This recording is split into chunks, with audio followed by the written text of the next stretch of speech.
हरे कृष्णा कृष्ण कृष्ण हरे हरे, हरे राम राम राम हरे हरे। हम लोग श्रवण कर रहे थे श्री साधु संघ की महिमा। इसमें हम लोगों ने सुना कि भगवान की कथा सुनने वाले के हृदय में पहले भगवान के प्रति श्रद्धा उत्पन्न होती है, फिर रति अर्थात भाव उत्पन्न होता है और उसके पश्चात में प्रेम उत्पन्न हो जाता है। तृतीय स्कंद में श्री विदुर जी ने मैत्रेय मुनि से कहा है,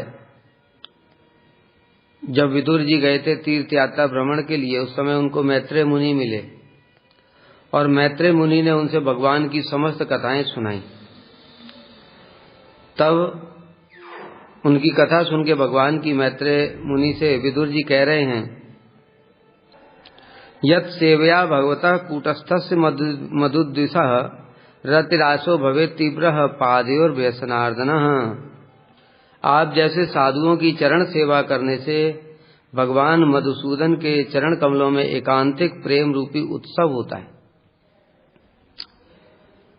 हम लोगों ने प्रातःकाल भी सुना था कि जो भगवान की कथाओं को सुनते हैं, कथा सुनते सुनते भगवान धीरे धीरे उसके हृदय में बैठ जाते हैं और उसके हृदय में जितना भी काम क्रोध मोह लोभ मदमात्सर्य है उसको साफ कर देते हैं, साफ कर देते हैं। उसके पश्चात में भगवान के चरणों में मति लग जाती है। लेकिन होगा कैसे ये? सुनोताम स्वकथा कृष्ण, भगवान की कथा सुनने से। कथा कहाँ सुनोगे? रिकॉर्डर के लिए यहाँ पर नहीं बोला गया है। क्या बोला गया है? आप जैसे साधुओं की चरण सेवा करने से। साधुओं के मुख से वीर कथि सतांग प्रसंगान म वीर समितो। सतांग माने साधु, साधुओं के मुख से निकलने वाली वीरवती कथाएं। यहां पर एक बड़ी विशेष बात है कि साधुओं के मुख से निकलनी चाहिए, वो असाधु के मुख से नहीं।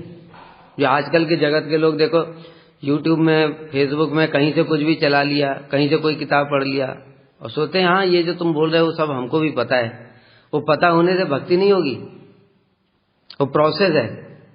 जैसे इस जगत में हर चीज का एक प्रोसेस है। कोई बच्चा है, अगर पढ़ाई कर रहा है वो घर में रह करके, वो 10th की बुक्स पढ़ लेता है, 12th की बुक्स पढ़ लेता है, इंजीनियरिंग की बुक्स भी पढ़ लेता है, ठीक है। और नौकरी करने के लिए अब जाएगा तो उसको कंपनी रखेगी, क्योंकि उसने प्रोसेस फॉलो नहीं किया। स्कूल में एडमिशन लेना पड़ेगा, स्कूल भी अप्रूव्ड होना चाहिए, 10th की 12th की सर्टिफिकेट होना चाहिए, इंजीनियरिंग का सर्टिफिकेट होना चाहिए, अप्रूव्ड यूनिवर्सिटी से, तब जॉब मिलेगा। उससे ज्यादा भले ही तुमको नॉलेज होने पर भी तुमको जॉब नहीं मिलेगा, क्योंकि क्वालिफिकेशन ही नहीं है। समझ गए? नॉलेज से कुछ नहीं होने वाला है। उसी प्रकार से भक्ति में भी एक प्रोसेस है जो शास्त्र में बताई है। भगवान ने खुद गीता में बताया, तद्विद्धि प्रणिपातेन परिप्रश्नेन सेवया उपदेशन्ति ते ज्ञानम ज्ञानिनः तत्त्वदर्शिनः। भगवान संबंधी विज्ञान को जानने के लिए पहले गुरु के पास जाना पड़ेगा, तत्वदर्शी के पास जाना पड़ेगा। तत्वदर्शी बोला, यहाँ तत्वज्ञानी नहीं बोला। ज्ञान और दर्शन में अंतर है। ज्ञान और विज्ञान हम लोग पढ़ते हैं ना, विज्ञान। ज्ञान और विज्ञान में क्या अंतर है? तुमने किताब पढ़ लिया, वो हो गया ज्ञान। उसका प्रैक्टिकल किया, ये विज्ञान हो गया। इसलिए तो प्रैक्टिकल लैब होती है फिर। तो उसी प्रकार से यहां पर ज्ञान नहीं बोला। ज्ञान का मतलब क्या है? तुमने गीता पढ़ लिया, भागवत पढ़ लिया, ये ज्ञान हो गया, लेकिन विज्ञान नहीं हुआ। अनुभूति कहां से होगी? वो किसी के अपने हाथ में नहीं है, उसके लिए लैब में जाना पड़ेगा। और ये भक्ति की लैब क्या है? भक्ति की लेबोरेटरी क्या है? साधु, साधु ही लेबोरेटरी है। इसलिए तद्विद्धि तत्वदर्शिन, तत्वदर्शी जिन्होंने उसको अनुभव किया, वो साधु, उनके पास जाओगे। फिर दूसरा प्रोसेस, उनको प्रणाम करोगे, फिर उनकी सेवा करोगे, तब उनसे प्रश्न पूछोगे, तब वो अनुभूति होगी। नहीं तो खाली आजकल के लोगों ने क्या बना रखा है, पूरा ड्रामा। कथा सुन लिया, फिर 100 क्वेश्चन पूछे, फिर हो गया। ऐसे भक्ति हो जाएगी कैसे? क्वेश्चन पूछने से भक्ति नहीं होने वाली है। 1 लाख क्वेश्चन पूछ करके रख लो, फिर से वही नए क्वेश्चन आ जाएंगे दिमाग में। शास्त्र अगाध है, भगवान भी अगाध है, अनंत है, शास्त्र भी अनंत है। कितना क्वेश्चन पूछोगे भाई? प्रोसेस को फॉलो करो। अर्जुन ने क्या किया, इस बात को समझो। अर्जुन पहले अपना यही देखो, अर्जुन के ऊपर पूरा ये सब बात जो हम बता रहे हैं पूरा प्रैक्टिकल हो रहा है। अर्जुन ने भगवान से कहा, प्रभु ये हमारे सामने अपने जन ही तो खड़े, स्वजन बंधु बांधव, ये पितामह भीष्म, गुरु द्रोण, ये कर्ण, दुर्योधन, ये सब अपने स्वजन बंधु बांधव ही तो हैं। ये सब, इनको हम क्यों मारना चाहते हैं? केवल थोड़े से राज्य के लिए। इनको मारने से हमको क्या मिलेगा? अरे इससे अच्छा तो मैं भीख मांग करके खा लूं। और फिर देखो हम लोग भी कैसे इन लोगों की तरह मूर्ख हो गए। ये तो मूर्ख ही हैं जो युद्ध करने के लिए तैयार हो गए। हम लोग भी ऐसे ही हो गए, क्योंकि इनको मारने से अपना ही तो कुल नष्ट होगा। कुल नष्ट होने से कुल की स्त्रियां नष्ट हो जाएंगी, कुल की स्त्रियां नष्ट हो जाएंगी, वो दूसरों का संग करेंगी, दूसरों का संग करने से वर्ण संकर उत्पन्न होंगे, वर्ण संकर उत्पन्न करने से सारा कुल ही भ्रष्ट हो जाएगा। कितनी बड़ी बड़ी ज्ञान की बातें कर रहे हैं। अभी हमारे जैसा साधारण आदमी सुनेगा तो कहेगा यार बात तो सही कर रहा है, सोचेगा कि नहीं? लेकिन वो कौन है? भगवान है। इसलिए चुपचाप बैठ कर ऐसे सुनते रहे बस। गुरु ऐसे ही होते हैं, जब शिष्य अपना इतना ज्ञान लेकर के आए तो फिर गुरु को बताने की जरूरत ही नहीं, शिष्य ही तो इतना ज्ञानी है। एक ये और बड़ी मूर्खता है, साधु के पास जाकर के अपना ही ज्ञान देना शुरू कर देते। अरे साधु के पास जाकर के सुनो, तुम्हारे ज्ञान से कुछ नहीं होने वाला है, वो 2 कौड़ी का भी नहीं है, क्योंकि साधु के पास विज्ञान है। वो जो ज्ञान तुम पढ़ करके बैठे उसको उन्होंने अपनी आंखों से देखा है, वही साधु है। तत्वदर्शी ना, वही तत्वदर्शी है। इसलिए भगवान कुछ नहीं बोले, क्योंकि इतना बड़ा ज्ञान की बात कर रहे थे। फिर अंत में अर्जुन ने क्या किया, तद्विद्धि प्रणिपातेन। कभी कहते हैं ये ठीक है, कभी कहते हैं वो ठीक है, समझ ही नहीं आ रहा है अंत में क्या सही है क्या गलत है। इसको समझने में बुद्धि मोहित हो गई, अंत में हाथ जोड़ लिए, ये प्रणिपात हो गया। समझ गए क्या? कार्पण्य दोषो पर स्वभाव पृच्छामि त्वाम धर्म समूढ़ चेता यत् श्रेयम स्या निश्चितम ब्रूहि तन्मे शिष्यस्ते हम साधिमाम त्वाम प्रपन्न। कार्पण्य अपनी कृपणता रूपी दोष के कारण मेरी समझ में नहीं आ रहा, धर्म समूढ़ चेता, धर्म के विषय में मोहित हो गया हूं। कभी लगता है ये ठीक है, कभी लगता है वो ठीक है, क्या ठीक है समझ ही नहीं आता है। तो भगवान ने कहा तो तुम तो इतना ज्ञान दे रहे थे, अभी कहां गया वो? तो पृच्छामि, मैं तुमसे पूछ रहा हूं, भगवान से पूछ रहे हैं अर्जुन। तो भगवान ने कहा कि तुम क्यों पूछ रहे हो, तुम तो खुद ही ज्ञानी हो। कहते नहीं, पृच्छामि त्वाम यत् श्रेयम स्या निश्चितम ब्रूहि तन्मे शिष्यस्ते हम। अब मैं ज्ञान नहीं दिखाऊंगा। शिष्य का लक्षण क्या है? अब वो गुरु के सामने अपना ज्ञान नहीं दिखाएगा, वो गुरु के सामने शरणागत हो जाएगा कि गुरु जी मुझे कुछ नहीं आता है, मैं मूर्ख हूं, जो आप बताएंगे वही पालन करूंगा। वो अर्जुन ने ऐसे बोला। फिर शिष्यस्ते हम, मैं से आपका शिष्य हूं, आपके शरणागत हूं, इसलिए यत् श्रेयम, जो मेरे लिए कल्याणकारी हो, स्या निश्चितम ब्रूहि तन्मे, वो निश्चित रूप से बताइए। तब भगवान ने कितना सुंदर उत्तरी, कहां से इतना सुंदर शुरू किया, असोच्यान अनुसोचस्तम प्रज्ञावादांश भाष्य से। तू तो बड़ा पंडित बन रहा है। और जो पंडित लोग होते हैं वो जो हैं उनके लिए भी शोक नहीं करते, और जो चले गए उनके लिए भी शोक नहीं करते, और तू तो जिनके लिए शोक नहीं करना चाहिए उनके लिए भी शोक कर रहा है, और दूसरी ओर पंडितों जैसी बातें कर रहा है। इसलिए यहां से साधु के प्रति शरणागति शुरू होती है। शरणागति नहीं होगी तो विज्ञान नहीं होगा, ज्ञान बटोर करके चले जाओगे। इसलिए ये ज्ञान यहां पर बताया क्या, आप जैसे साधुओं की चरण सेवा करने से, यूट्यूब पे सुनने से, यूट्यूब पे देख करके तुम रसगुल्ला बना सकते हो, गुलाब जामुन बना सकते हो, रसमलाई बना सकते हो, यूट्यूब पर देख करके और बहुत सारे काम कर सकते हो, पर यूट्यूब देख करके भक्ति नहीं कर सकते। इस बात को अच्छे से समझना चाहिए। यूट्यूब की क्या सेवा करोगे तुम? साधुओं की सेवा करने से उनके हृदय से भक्ति निकल करके ट्रांसमिट होकर के तब अंदर में आती है। यूट्यूब और फेसबुक से कैसे आएगी बताओ जरा। और उसमें भी जो लोग बोल रहे हैं कथा, उनको देखना पड़ेगा कि वो साधु हैं भी कि नहीं। मतलब क्या, वो जब बोल रहे हैं वो आचरण भी करते हैं कि नहीं। अगर तुमने गलत आदमी के मुख से सुन लिया तो उल्टा और हो जाएगा।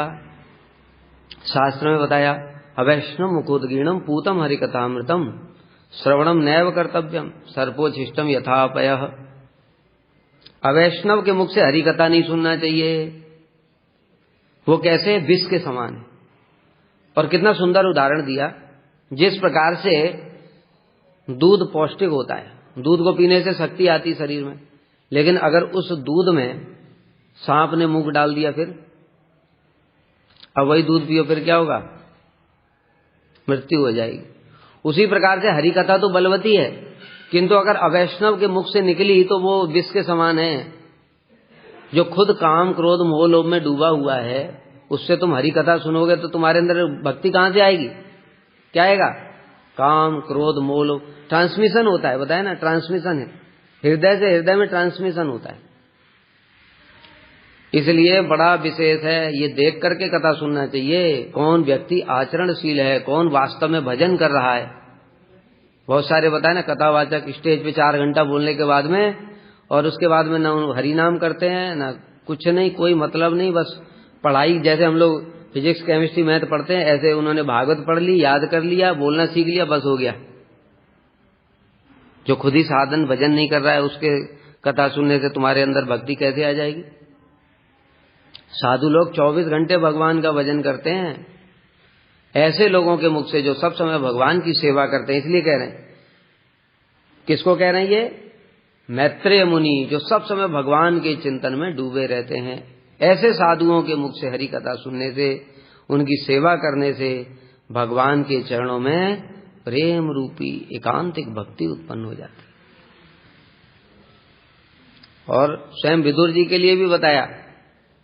विदुर जी के लिए स्वयं युधिष्ठिर महाराज कह रहे हैं, जब विदुर जी गए थे तीर्थ यात्रा पर, लौट करके जब आए तो उनकी महिमा गान करते हुए स्वयं कह रहे हैं, भवद्विदा भागवता तीर्थी भूता स्वयं प्रभु तीर्थी कुर्वन्ति तीर्थानि स्वांतस्तेन गदावृता।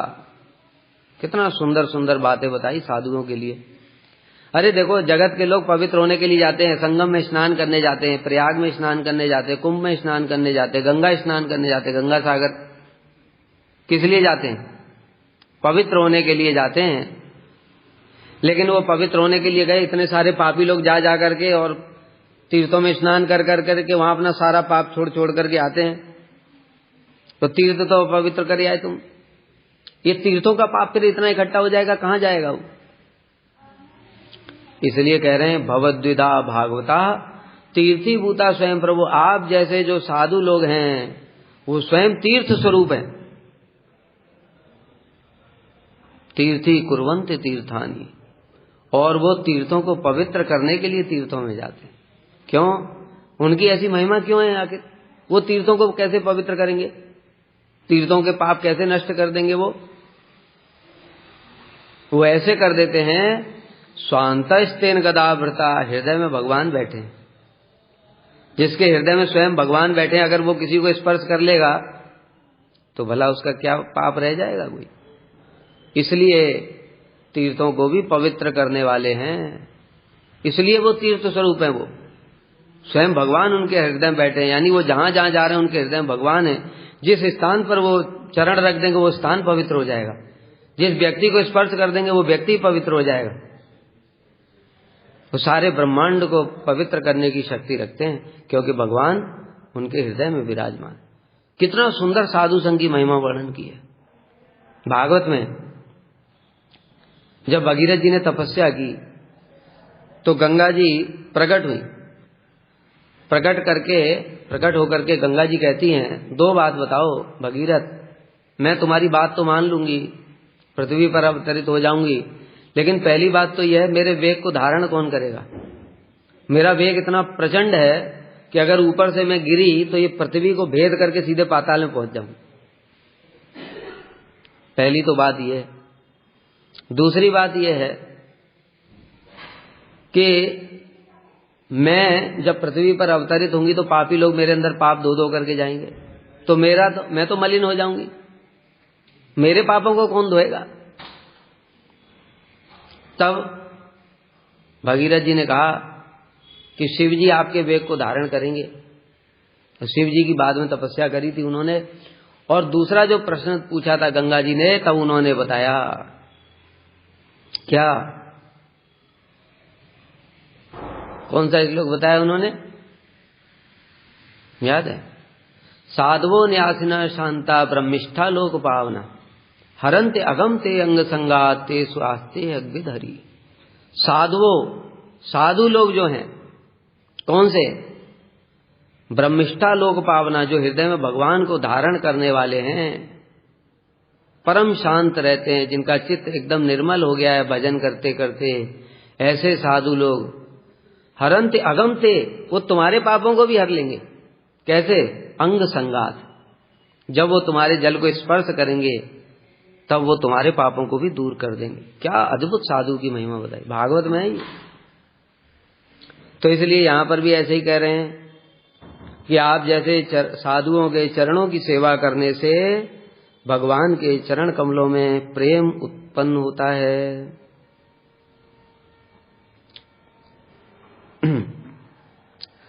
श्री कपिल देव भी भागवत में कहते हैं, जो अभी हम लोगों ने सुना था माता देवहूति से, जब देवहूति माता ने कहा कि मैं तो इसी संसार में ही पड़ी रह गई, तो उन्होंने कहा, पूछा मेरे उद्धार कैसे होगा? तब भगवान कपिल देव ने कहा, सतांग प्रसंगान मम वीर संविदो।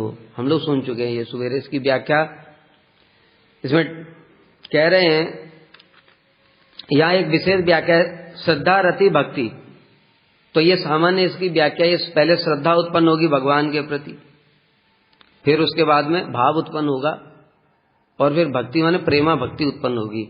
लेकिन यहाँ एक और विशेष क्रम बता रहे हैं कि यहाँ पर श्रद्धा होगी पहले, श्रद्धा के उपरांत में रति माने प्रेम उत्पन्न होगा, और अंत में भक्ति अर्थात सेवा निष्ठा, भगवान की सेवा के प्रति निष्ठा उत्पन्न हो जाएगी। किस प्रकार से भगवान की सेवा करूं, ये व्याकुलता उत्पन्न हो जाएगी। समझ में आ रहा है कैसे हुआ? दंडकारण्य के ऋषि मुनि भजन कर रहे हैं, भजन करते करते राम जी का दर्शन हुआ। राम जी का दर्शन करने से उनकी स्वरूप सिद्धि हो गई, और राम जी को पति रूप में प्राप्त करने की इच्छा करने लगे। राम जी ने कहा, इस जन्म में नहीं होगा, जब मैं कृष्ण अवतार लूंगा तब तुम्हारी इच्छा पूर्ण करूंगा। तो फिर उनको प्रेम प्राप्त हो गया। ठीक है, प्रेम अवस्था में पहुंच गए। कहां पहुंचे? जहां पर भगवान कृष्ण लीला कर रहे हैं, वहां पर गोपियों का शरीर प्राप्त हुआ उनको, क्योंकि उन्होंने वही इच्छा की थी। तो इसलिए गोपियां बन करके आए वो सारे ऋषि मुनि दंडकारण्य के। तो प्रेम हो गया, प्रेम अवस्था में पहुंच गए। श्रद्धा के बाद फिर प्रेम हुआ, और प्रेम के बाद में अब उनकी बड़ी तीव्र उत्कंठा है, क्या? सेवा करने की, कृष्ण की। कैसे हम सेवा करें उनकी? तब फिर उनकी इच्छा को जान करके कृष्ण ने बंसी बजाई। भगवान पिता रात्रि सरदोत्फुल्ल मल्लिका भी चिरंतु मनश्चक्रे योग माया उपासिता। भगवान ने उनकी इच्छाओं को जान करके और उन सुंदर वृंदावन के परिवेश को देख करके, शीतल मंद सुगंध पवन बह रही है, सारी ऋतुओं के फूल खिले हुए हैं, आकाश में पूर्णिमा का चंद्र खिला हुआ है, और उसकी चांदनी छटा चारों ओर बिखरी हुई है। ऐसा सुंदर परिवेश देख करके भगवान उनकी इच्छाओं को तो जानते ही थे, इसलिए उन्होंने बंसी बजाई, और बंसी बजा करके उन सभी को बुला लिया, बंसी बट। फिर उसके बाद में रास विलास हुआ, तो गोपियों ने सेवा की कि नहीं कृष्ण की? तो पहले क्या हुआ? श्रद्धा हुई, फिर प्रेम अवस्था में जहां पर कृष्ण की लीला है वहां पर पहुंच गए, प्रेम, और उसके बाद सेवा निष्ठा, कृष्ण की सेवा करने की तीव्र उत्कंठा। ये ऐसे कह रहे हैं। ठीक है, तो दोनों प्रकार से ठीक है। पहले प्रकार से भी पहले श्रद्धा होगी, फिर भाव उत्पन्न होगा रति, और फिर प्रेम उत्पन्न होगा, श्रद्धा रति भक्ति। और इस प्रकार से जो विशेष अर्थ है ये है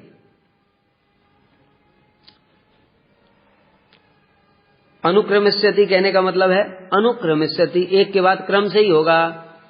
ऐसा नहीं है कि पहले भाव उत्पन्न हो जाए बाद में श्रद्धा उत्पन्न हो, ऐसा नहीं होगा।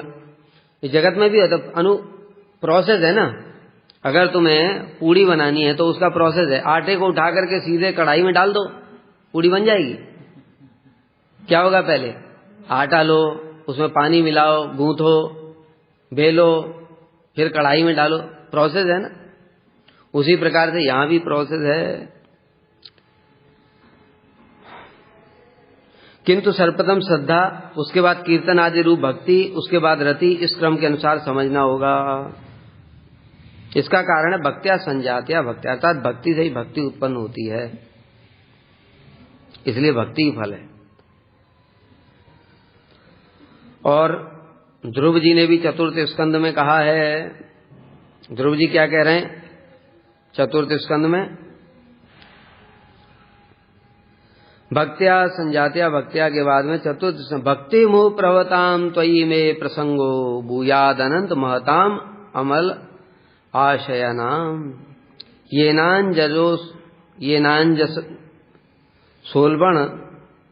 सोलबणम उरु व्यसनम भवाब्धिम नेस्ये भवद गुण कथामृत पानमत्तः। भक्ति मुह प्रवताम, हे प्रभु, ध्रुव जी कह रहे हैं आप मुझे उन विशुद्ध हृदय वाले साधु भक्तों का संग प्रदान कीजिए। किनका? जिनका आपके प्रति निरंतर भक्ति भाव है। मुहु निरंतर, भक्ति मुहु प्रवताम, जिनके हृदय में आपके चरणों के प्रति निरंतर भक्ति रहती है।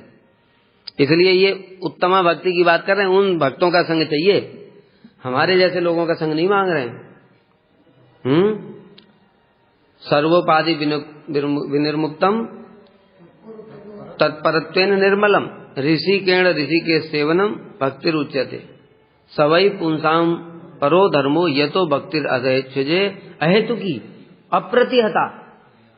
मुख्य बात है अप्रतिहता, निरंतर होनी चाहिए। नहीं तो जिनकी निरंतर नहीं हो फिर उनका क्या करेंगे, उनको प्रणाम करेंगे। बताया था ना, यथायोग के सम्मान। जो केवल हरि नाम करेगा उसका मन से आदर करो एक बार, जो दीक्षा लेकर के भजन कर रहा है उसको प्रणाम करो, और जो निरंतर भजन कर रहा है, भजन विज्ञ है, अन्य निंदादि शून्य भी हो गया है, उसकी सेवा करो, उसका संग करो। तो इसलिए श्री ध्रुव जी तपस्या करने के लिए गए घोर। उनकी तपस्या से देवता लोग विचलित हो गए, कहते ये इंद्र पद मांग लेगा। इंद्र को तो सब समय अपने पद की चिंता रहती है, मेरा पद ही मांग लेगा ये। पहुंचा तो वहां पर भगवान ने कहा अरे तुम लोग चिंता मत करो, उसको कुछ नहीं चाहिए। ब्रह्मा जी ने कहा होगा उसको कुछ नहीं चाहिए, वो तो भगवान के दर्शन करना चाहता है। तो सांत्वना दी तो देवता लोग लौट गए। फिर भगवान वहां पर उनको वरदान देने के लिए प्रकट हो गए। तो कैसे प्रकट हुए? जो हृदय में भगवान का ध्यान कर रहे थे, हृदय से भगवान का वो ध्यान अंतर्धान हो गया, ध्यान बंद हो गया, तो व्याकुल हो गए एकदम से। व्याकुल होकर के जैसे ही आंखें खोली तो जो हृदय में ध्यान कर रहे थे वही आंखों के सामने देख करके ध्रुव जी देखते ही रह गए। इतना सुंदर भगवान की छवि, ऐसा प्रतीत हो रहा है मानो नेत्रों से पान कर लें। इस प्रकार की उनकी भावना है कि मैं क्या करूं इस छवि के लिए। भगवान को देख करके बड़ा सुंदर स्तुति भी करना चाहते हैं, लेकिन करें क्या, कुछ आता ही नहीं है। लेकिन भगवान तो अंतर्यामी है, हृदय की बात को जान गए। इसलिए हृदय बात जान करके भगवान ने अपने दिव्य वेदमय शंख को उनके गालों से स्पर्श करा दिया। शक्ति संचार हो गई, क्योंकि वो वेदमय शंख जो साधारण नहीं है, वो चिन्मय शंख है। सारे वेद उसके अंदर भरे पड़े हैं, इसलिए वो सबका सब हृदय में प्रकाशित हो गया। और फिर ध्रुव महाराज ने स्तुति करना प्रारंभ किया, और तब वो कह रहे हैं कि आप मुझे उन विशुद्ध हृदय वाले साधु भक्तों का संग प्रदान कीजिए जिनका आपके प्रति निरंतर भक्ति भाव है, जो निरंतर आपके भजन में डूबे रहते हैं, नारद जी जैसे, एक क्षण के लिए भी कुछ और दूसरा काम नहीं करते। श्रील प्रभुपाद जी भी ऐसे कहते थे कि जो 24 के 24 घंटे भगवान का भजन करता है वही गुरु होने योग्य है। अगर 23 घंटा 59 मिनट और 59 सेकंड भी करता है तो मैं उसको गुरु नहीं बना सकता। क्यों? क्योंकि मैं तो दोषदर्शी हूं। एक सेकंड भजन क्यों नहीं कर रहा है, मेरी दृष्टि तो वहीं जाएगी। मैं ये नहीं देखूंगा कि 23 घंटा 59 मिनट भजन कर रहा है, वो 1 सेकंड या 1 मिनट क्यों भजन नहीं कर रहा है। इसलिए 24 के 24 घंटे भजन करना चाहिए। तो इस प्रकार से ऐसे महात्माओं के संग के प्रभाव से मैं आपके गुणों और लीलाओं की कथा रूप अमृत को पान करके उन्मत्त हो जाऊंगा। क्या बता रहे हैं? ऐसे महात्माओं के संग से, क्योंकि वो स्वयं खुद उन्मत्त रहते हैं, हरि कथा सुन करके कीर्तन करते हैं। सुखदेव गोस्वामी जैसे कथा बोलते बोलते प्रेमाविष्ट हो जाते हैं, और उनके संग के प्रभाव से जो सुनते हैं वो सुनने वालों के हृदय में भी वो अमृत पान करके मत्त हो जाते हैं। वो भी जैसे हम लोग सुनते हैं, वृंदावन में जब गोस्वामी लोग बैठते थे तो श्री रघुनाथ भट्ट गोस्वामी सब भागवत कथा करते थे, बड़ा सुंदर गा गा करके, और कोई यहाँ मूर्छित होकर के गिर रहा है, कोई इधर क्रंदन कर रहा है, किसी के शरीर में रोमांच हो रहा है, किसी के कंप हो रहा है, इस प्रकार से। इसलिए कह रहे हैं ऐसे महात्माओं के संग के प्रभाव से मैं आपके गुणों और लीलाओं की कथा रूप अमृत को पान कर उन्मत्त हो जाऊंगा, और अनायासी गौड़ रूप में, आनुषंगिक रूप में इस भयंकर भव सागर से पार हो जाऊंगा। क्योंकि भक्त लोग कभी भी भव सागर से पार होने के लिए भक्ति नहीं करते, वो तो गौड़ रूप में अपने आप ही हो जाता है। इसका अर्थ है, हे अनंत, जो निरंतर आपकी भक्ति करते हैं, ऐसे विशुद्ध चित्त महापुरुषों के साथ आपकी कथा को श्रवण करने के उद्देश्य से मेरा वास्तविक संग हो। यहां पर वही मुख्य बात है। ऐसे साधुओं का संग करने से लाभ क्या है? उनके साथ में चित्त वृत्ति मिलनी चाहिए। मुख्य बात यह है। बहुत सारे लोग अलग अलग भाव से कथा सुनते, देखा कथा सुनते हैं बहुत सारे लोग, पॉइंट बना लिए, नोट्स बना लिए, और फिर मैं बाहर जाऊंगा प्रचार करने तो मैं वही पॉइंट्स नोट्स बोलूंगा, बढ़िया बढ़िया बातें, और लोग तालियां बजाएंगे।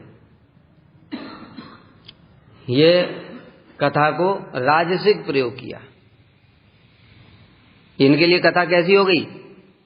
कथा निर्गुण होती है, लेकिन इनके लिए वही कथा राजसिक हो गई, क्योंकि उससे फल की कुछ इच्छा कर रहे हैं, तालियां बजेंगी, प्रतिष्ठा मिलेगी, धन मिलेगा।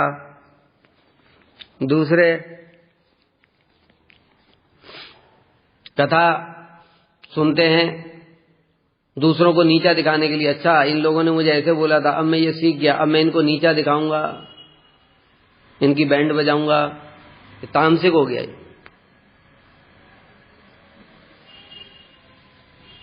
द्वेषपूर्ण, अहंकार से, अहंकार, द्वेष इत्यादि जो यूज किया जाता है, ये तामसिक हो जाता है। तीसरा हो गया सात्विक। कथा सुन करके जो ज्ञान होगा, ज्ञान से मेरा चित्त शांत हो जाएगा, मन शांत हो जाएगा। सत्वम संजायते सुखम, सतोगुण सुख से बांधता है। रजसः लोभ एच, रजोगुण लोभ से बांधता है। लोभ किस चीज का? प्रतिष्ठा, पद, धन, संपत्ति, ये सब। और तमोगुण अज्ञान से बांधता है।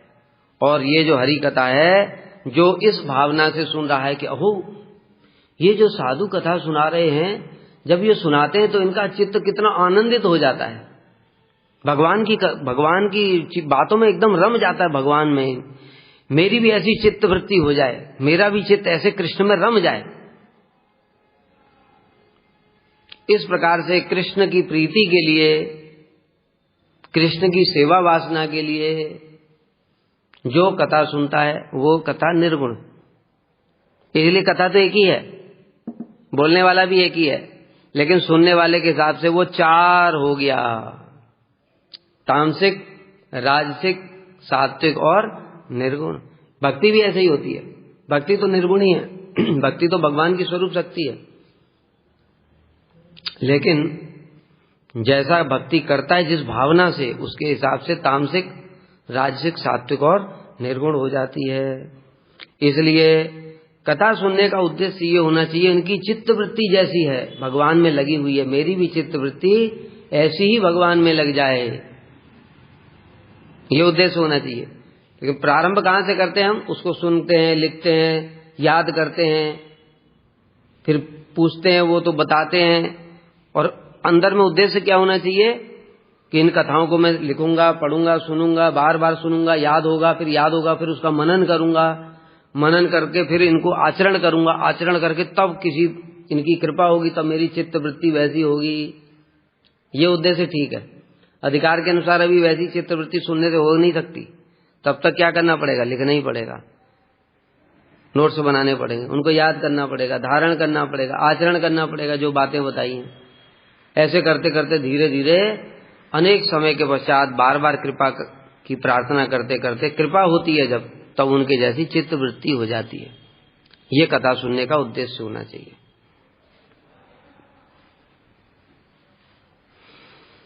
इसलिए जो निरंतर आपकी भक्ति करते, ऐसे विशुद्ध चित्त महापुरुषों के साथ आपकी कथा को श्रवण करने के उद्देश्य से मेरा संग हो।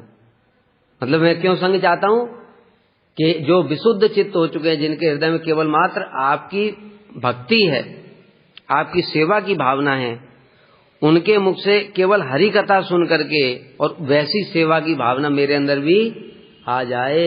इसलिए संग, यहां संग का ये अर्थ है, उनका संग प्राप्त हो। संग प्राप्त हो मतलब क्या? ये संग प्राप्त हो कि जैसी उनकी चित्तवृत्ति है वैसी चित्तवृत्ति ही मेरी भी हो जाए। इस बात को बड़ा ध्यान से समझना चाहिए, बहुत महत्वपूर्ण बात है।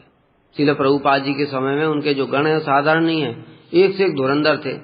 ऐसे ऐसे लोग थे जो एक बार सुनने से सब कुछ याद कर लेते थे। और जब श्रील प्रभुपाद जी प्रकट हो गए, उस समय शिष्य का स्वरूप पता चलता है गुरु के अप्रकट होने के बाद। किसने कितना संग किया है, जब गुरु अप्रकट होते हैं तब शिष्य क्या करता है उससे पता चलता है उसने कितना संग किया। तो बहुत सारे जो शिष्य थे उनके, वो प्रभुपाद जी के ही विचारों के विपरीत काम करने लगे। और हमारे परम गुरुदेव, उन्होंने प्रभुपाद की चित्त वृत्ति को हृदय में किस रूप में धारण किया, देखो कैसा संग किया। यद्यपि वो सब समय जमीन जायदाद, मुकदमा, कोर्ट कचहरी इन सब में लगे रहते थे, लेकिन उन्होंने प्रभुपाद से दूर रहकर भी, मतलब दूर रहने का मतलब क्या, सब समय इन सब कामों में व्यस्त रहने पर भी प्रभुपाद की चित्त वृत्ति को एज इट इज धारण कर लिया। और उन लोगों ने क्या संग किया? नॉलेज। जो जो प्रभुपाद कथा बोलते थे उनको सब पता है, प्रभुपाद जी जैसा बोलेंगे वैसा वो भी बोल देंगे। और जो उनके अप्रकट होने के बाद में कार्य विपरीत करना शुरू कर दिया। अब ये क्या हुआ? ये संग हुआ? नहीं, संग नहीं हुआ। और दूसरी ओर हमारे परम गुरुदेव का संग हुआ। इसलिए देखो क्या अद्भुत, उन्होंने राधा विनोद बिहारी तत्वाष्टक जो प्रकट किया, ये प्रभुपाद का हृदय है, प्रभुपाद के हृदय की चित्तवृत्ति है ये राधा विनोद बिहारी विग्रह और राधा विनोद बिहारी तत्वाष्टक। कैसे? प्रभुपाद जी किन कृष्ण का भजन करते हैं? जो राधा जी के चिंतन में डूबे हुए हैं, मंजरी हैं वो। मंजरियां सब समय उन कृष्ण का भजन करती हैं जो राधा जी का चिंतन करते हैं। ऐसे कृष्ण को हम प्रणाम करेंगे।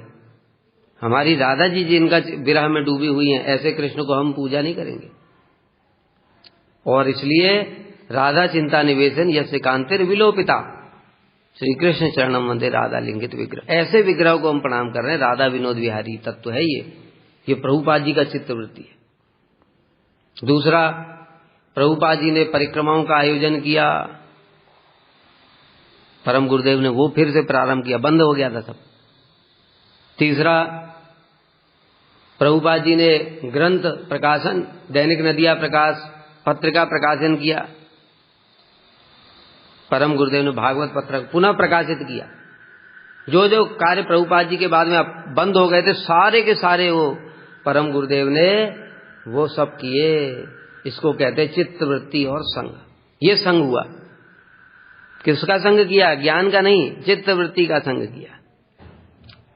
गुरु का मनोभीष्ट क्या है, ऐसे संग की प्रार्थना कर रहे हैं श्री ध्रुव महाराज। यदि आप कहें कि मैंने तृतीय पुरुषार्थ मोक्ष की प्रार्थना क्यों नहीं की, अरे बेटा ध्रुव तुम मोक्ष मांग लो। इसके लिए कह रहे हैं भक्ति के आनुषंगिक फल के रूप में तो मोक्ष स्वयं ही उपस्थित हो जाता है। मोक्ष क्या है क्या बताओ? मोक्ष किसको कहते हैं? मोक्ष एक क्षणिक प्रक्रिया, एक सेकंड की। क्या?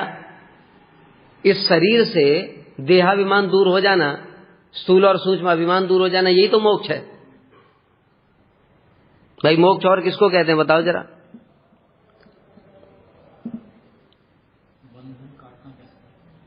आत्यंतिक दुख निवृत्ति इति मुक्ति।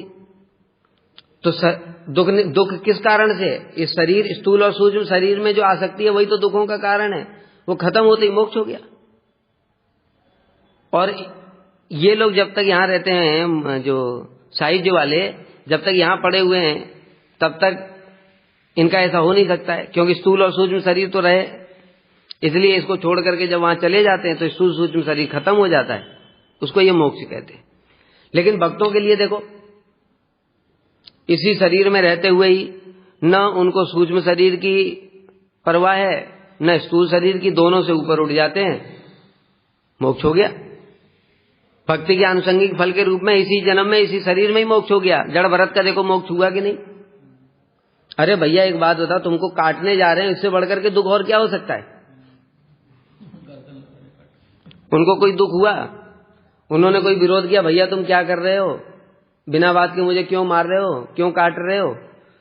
लेश मात्र भी विचलित ही नहीं हुए, तो मोक्ष तो पहले ही हो गया उनका। इसीलिए कह रहे हैं भक्ति के आनुषंगिक फल के रूप में मोक्ष तो हो जाता है। क्यों? शरीर की सुध बुद्धि नहीं है, न सूक्ष्म शरीर की न स्थूल शरीर की कुछ परवाह ही नहीं है, सब समय चित्त कृष्ण में लगा हुआ है, मोक्ष हो गया।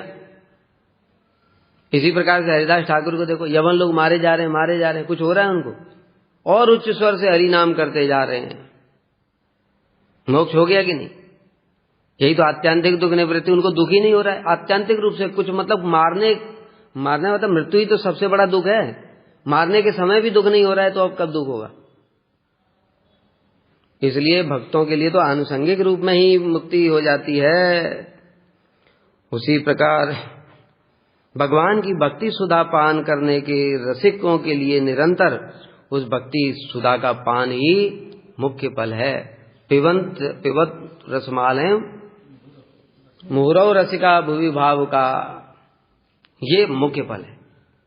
रसिक भक्त लोग, तुम लोग इसका निरंतर पान करो। निगम कल्पतरोर गलितम फलम सुख मुखादम द्रव संयुतम पिबन्तु भागवतम रसमालयम। अतः मुक्ति को उनका आनुषंगिक फल समझना, क्योंकि वह स्वतः सिद्ध पीछे पीछे रहती है। भक्ति आ गई तो सब कुछ आ गया। मुक्ति तो दासी है। भक्ति हरिभक्ति महादेव्या सर्वा मुक्तादि सिद्ध है भुक्तेश्चाद भूतास्तस्या चेटिका व्रत अनुव्रता। हरिभक्ति महादेवी महारानी, जैसे होते ना सम्राट, पूरे पृथ्वी के एक छत्र सम्राट, और उनकी पत्नी सम्राज्ञी महारानी। अब उनके पीछे पीछे सारी दासियां चलती हैं कि नहीं? वो दासियों में किस किस का नाम लिया? हरिभक्ति महादेव्या, हरिभक्ति महारानी है। सर्वा मुक्त आदि सिद्ध है, मुक्ति दासी है। सभी सिद्धियां मुक्ति आदि सिद्ध है, सारी सिद्धियां वो सब भी दासियां हैं। तो बचा क्या? इसलिए ये तो दासियां हैं। जब महारानी आ गई तो दासियां तो पीछे पीछे अपने आप उनकी सेवा के लिए उपस्थित हो जाएंगी। तो दासियों की प्रार्थना क्यों करते हो कि मुझे दासी प्राप्त हो जाए? अरे तुमको महारानी प्राप्त होने का सुयोग प्राप्त हो रहा है, हैं? भगवान ऑप्शन दे रहे हैं, तुम महारानी ले लो, उनके पीछे पीछे दासियां अपने आप चली आएंगी। और ये मूर्ख लोग कह रहे हैं नहीं नहीं, हमें तो दासी ही चाहिए, नौकरानी से ही प्रेम है इनको। बताओ अभी कोई क्या कर सकता है, हैं?